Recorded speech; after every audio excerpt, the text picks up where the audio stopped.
വെറും 26 വയസ്സുള്ള തരുൺ എന്ന് പറയുന്ന ഒരു യങ്സ്റ്ററിനെയാണ് ഡൽഹി ഉത്തം നഗറിൽ കഴിഞ്ഞ മാർച്ച് 4-ന്, അതായത് ഹോളി ദിവസം രാത്രി ഒരു കൂട്ടം ജനങ്ങൾ ചേർന്ന് തല്ലിക്കൊന്നത്.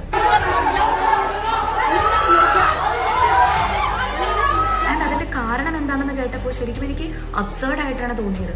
ഒന്ന് ആലോചിച്ച് നോക്കൂ, ഹോളിയുടെ ഭാഗമായിട്ട് ഒരു 11 വയസ്സുള്ളൊരു കുട്ടി തന്റെ റിലേറ്റീവ്സിന് നേരെ ഉന്നം വെച്ചെറിഞ്ഞൊരു കളർ ബലൂൺ അത് പൊട്ടി അതിലെ വെള്ളം അല്പം ഒരു ബുർക്ക ധരിച്ച ലേഡിയുടെ മേളിലേക്ക് വീണു. ഇത് അവർക്ക് ഇഷ്ടപ്പെടാത്തതിന്റെ പേരിൽ അവിടെ തർക്കങ്ങളും കാര്യങ്ങളും നടന്നു. ശരിയാണ്, അവർക്ക് ഹോളി സെലിബ്രേഷൻ ഇല്ലായിരിക്കാം, അവരത് അസ്വസ്ഥപ്പെടുത്തിയിട്ടുണ്ടാവാം. ഈ കുട്ടിയുടെ പാരന്റ്സും റിലേറ്റീവ്സും ഈ കുട്ടി ചെയ്ത പ്രവൃത്തിക്ക് വേണ്ടിയിട്ട് മാപ്പ് അപേക്ഷിച്ചിരുന്നു ഈ സ്ത്രീയോട്.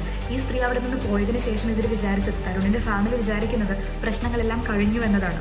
പക്ഷേ ഈ പ്രശ്നത്തിൽ ഒന്നിലും പെടാതിരുന്ന തരുൺ അന്ന് രാത്രി 10 മണിക്കാണ് ജോലി കഴിഞ്ഞ് വീട്ടിലേക്ക് എത്തുന്നത്.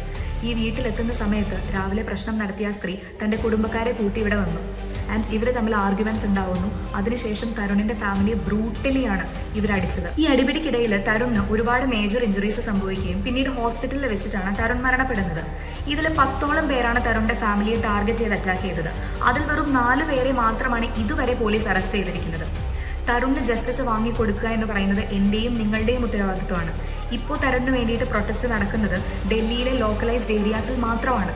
ഇന്ത്യ ഒട്ടാകെ തരുണിന് വേണ്ടിയിട്ട് ശബ്ദമുയർത്തിയാൽ മാത്രമാണ് തരുണിന് ജസ്റ്റിസ് കിട്ടുള്ളൂ എന്ന് ഞാൻ ഉറച്ചു വിശ്വസിക്കുന്നു. So stand with Tarun, justice for Tarun.